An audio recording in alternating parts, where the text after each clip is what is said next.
it's your dad, Luis Dre Gaming, rocking a new haircut. Ignore that. Today we'll be talking about Life is Strange Double Exposure. And if you're watching this, I've completed the game.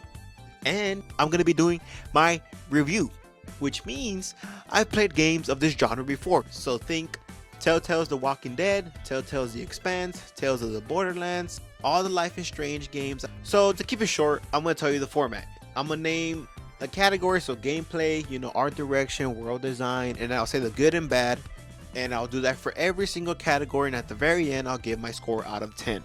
So let's begin, shall we? So gameplay, and this is a decision based game, so I won't be too harsh, or this won't not affect the final score drastically. So the majority of the gameplay is just you walking around, but as you guys know, in Life is Strange games, everybody has a power. This girl can switch realities. So the main mechanic of this game is that you can switch between one reality and another. This game doesn't really do anything creative or innovative with that mechanic. It's pretty brain dead on how they design you to use it. So let's say in universe A, there's this guy chasing us. In universe B, he's not chasing us. So if we're in universe A, what's the obvious thing to do? Switch realities to universe B. And that's pretty much sums it up. There's like certain parts of the map where you can switch, and there's always one conveniently placed every single time you need it. The character will be like, oh no, what shall we do? Just switch realities, and that's the answer all of the time. Okay, second category, graphical fidelity and art direction. Character models. There's only 3 that are great. That is Vin, the MC Maxine, and Safi.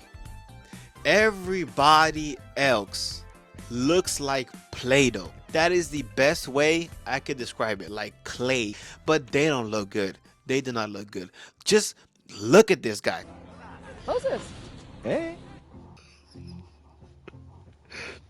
What type of like a good neighbor, State Farm is there type of character is this? Who the fuck is this guy? Fucking Jake from State Farm. We got the dad of AJ from The Walking Dead. This is like the most unfinished black character model I've ever seen. This looks horrible, and it's sad because this is actually a great character. But when it comes to everybody else, Lucas, Diamond, Safi's mom, Reggie, they all look like very cartoony. And then you go to Maxine, you can see the freckles, you can see her, you can see the shadows coming from her hair. Her skin looks good. Safi, when she's in her winter, you see the wrinkles around her eye, you see her hair moving.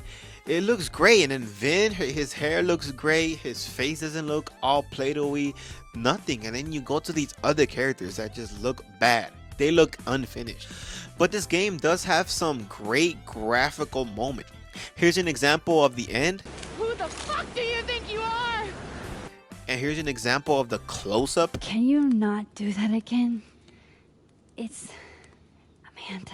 There are some other ones in the game that look great. Like if this art design and art style was done correctly, this game would have looked fucking beautiful.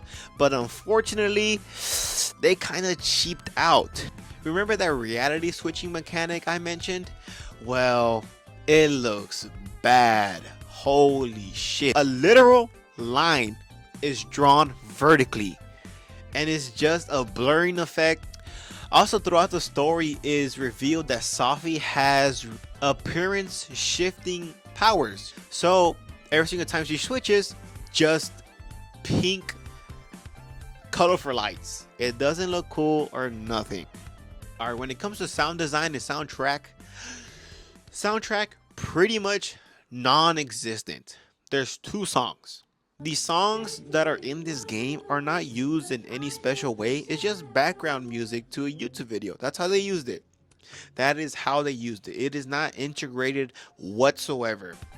The best part of this soundtrack is the menu music, because when you see something funny on screen or something ridiculous, you pause and you hear that little guitar.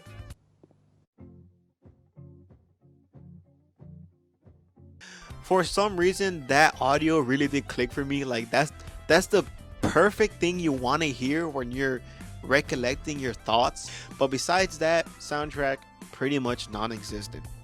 Sound design, it's bad.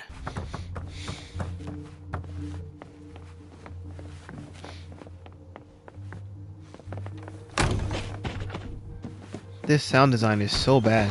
You weren't stomping. There was no stomping whatsoever. Also, the audio was weird. When characters are talking, it sounds like they're right next to you. Not sure. I need to head to campus to meet with her.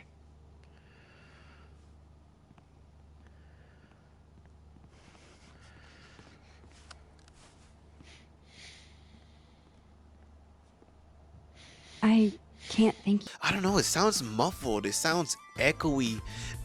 So yeah, when it comes to soundtrack and sound design, it was bad. It was borderline garbage. So when it comes to world design, this is pretty much the map that they made so you can explore side quests and also the stuff that you do on main missions. But when it comes to side quests, borderline meaningless. They really don't do anything, so I'm gonna move on to the map. And this game is divided into 3 areas: the MC's house, the MC's favorite bar, and then the school. The school is the only area where you can actually traverse a good amount of distance. The school has nothing. The house has nothing. The bar has nothing besides a collectible here and there. The only thing you could do is talk to characters, which makes sense for a decision-based game, but it provides absolutely nothing. This world design is not anything special. It's borderline garbage. It's borderline garbage, but I'm gonna give it a bad. It's bad. Okay, last but not least, and the most important category of this review is the story. It's okay. Pretty much you are Maxine and you're a friend with this girl Safi. This Safi character is great, and then it hit me. She's gonna die. Yep, Safi dies. Her powers are revitalized, but you can't go back in time. You can switch realities, and in this alternate reality, Safi is alive. So the main objective of the game is to figure out why Safi was killed. By who? Okay, let me start off with the good. There are some characters that are honestly great. Vin is great. Moses is great. Safi is great. And Maxine is great. Those are all great, phenomenal characters. Every single time they're in a scene, I want to listen. And those same characters have the best voice acting. Save my town? Or save her? I chose Arcadia Bay. Then I'm definitely glad nobody told you. I don't want pity. Max, thank you. If anyone deserves an acting award, it's me. All the other characters like Diamond, Safi's mom, Lucas, the podcaster, they're all okay. My absolute favorite part of this story, the end of chapter 3 when we get that twist.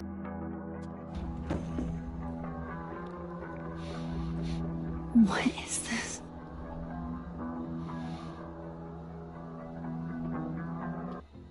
I just got my mind blown. That's a great cliffhanger. We're always jumping realities, but we don't know what happened to the other fucking Max. I never saw that coming.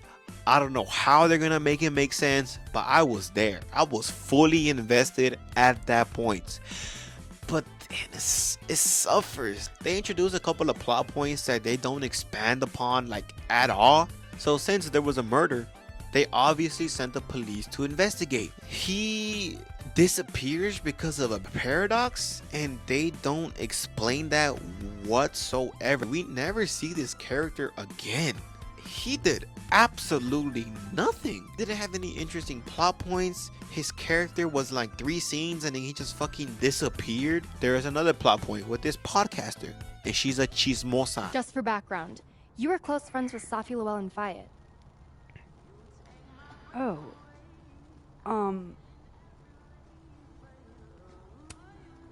I don't think I want to talk about Safi with you.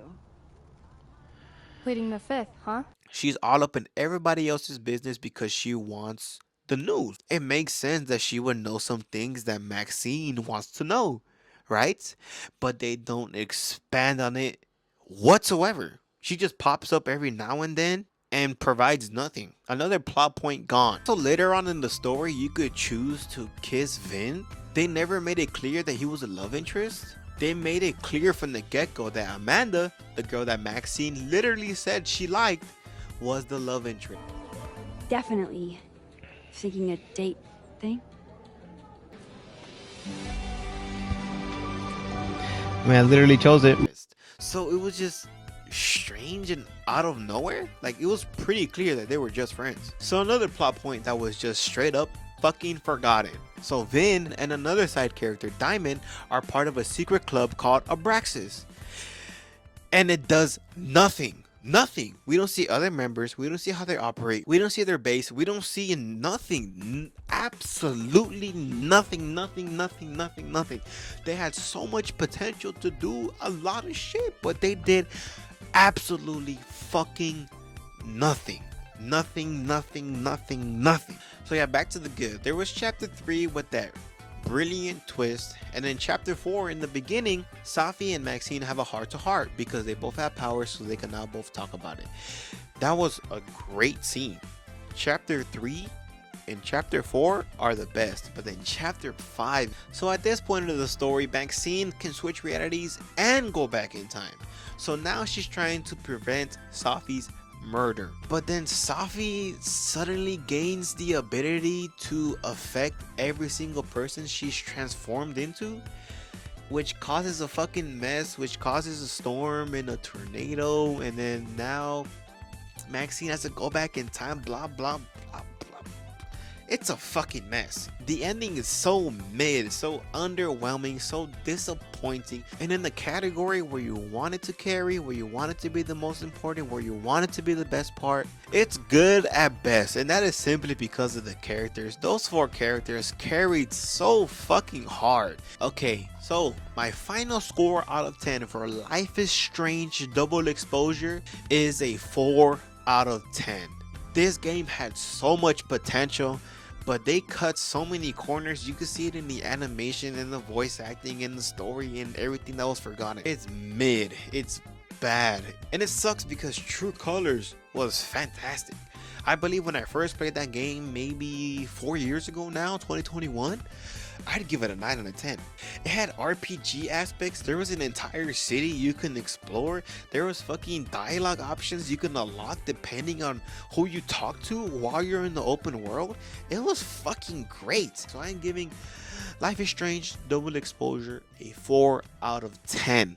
But yeah, the developers of this game, called Deck 9, were also working on 2 games simultaneously. This one and Telltale's The Expanse, which I thought was like a 6 or 7. Also, the studio has been hit with layoffs, but I'm not gonna let that budge me from the score. I know it sucks that there's a bunch of layoff in the gaming industry, but you know, I bought their game. I bought Telltale's The Expanse. I'm doing my part. Alright guys, the next game I will be playing is a Metroidvania. And this year I am declaring it is the year of Metroidvanias. Last year was the year of Souls-likes. I'm not going to play only Metroidvanias. I'm just going to explore that genre. So my next game is 9 Souls. But yeah, if you like this video, follow, subscribe, and goodbye.